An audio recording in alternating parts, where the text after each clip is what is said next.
সিরাজগঞ্জ জেলা বিএনপির সহসভাপতি ও সোলঙ্গা থানা বিএনপির সভাপতি মতিয়ার রহমান সরকারের বিরুদ্ধে আওয়ামী লীগের নেতাকর্মীদের সঙ্গে আঁতাতের অভিযোগ উঠেছে। সম্প্রতি সোলঙ্গা থানা আওয়ামী লীগের কয়েকজন নেতার সঙ্গে বিএনপি নেতার গোপন বৈঠকের ভিডিও সামাজিক যোগাযোগ মাধ্যম ফেসবুকে ছড়িয়ে পড়েছে। বিষয়টি নিয়ে বিএনপি নেতাকর্মীদের মাঝে মিশ্র প্রতিক্রিয়া দেখা দিয়েছে।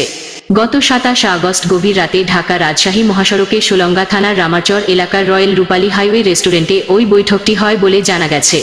বৈঠকে বিএনপির সভাপতি মতিয়ার রহমানের সঙ্গে সোলঙ্গা থানা আওয়ামী লীগের সহসভাপতি আব্দুর রশিদ, থানা যুবলীগের সভাপতি ও ইউপি চেয়ারম্যান মোখলেছুর রহমান, সাবেক ইউপি চেয়ারম্যান শফিক কামাল, আওয়ামী লীগ নেতা আনোয়ার হোসেন ও শামসুল আলম উপস্থিত ছিলেন।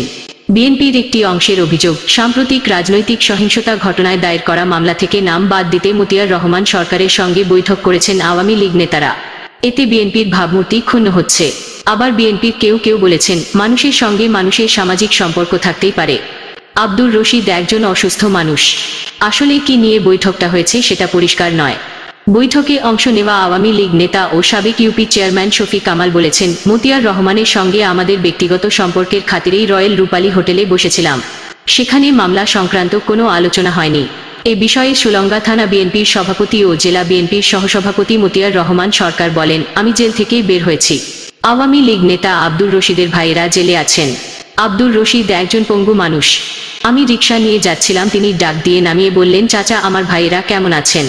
আমি তাকে বললাম তারা ভালোই আছে। এই ছিল তার সঙ্গে আলোচনার বিষয়। এটা নিয়ে এত তোলপাড় হচ্ছে কেন বুঝলাম না।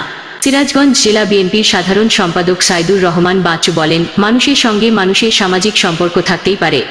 বৈঠকের ভিডিওটি আমি দেখেছি। ওই বৈঠকে কি নিয়ে আলোচনা হয়েছে বিষয়টি তদন্ত করে দেখার পর আমরা সিদ্ধান্ত নিতে পারব।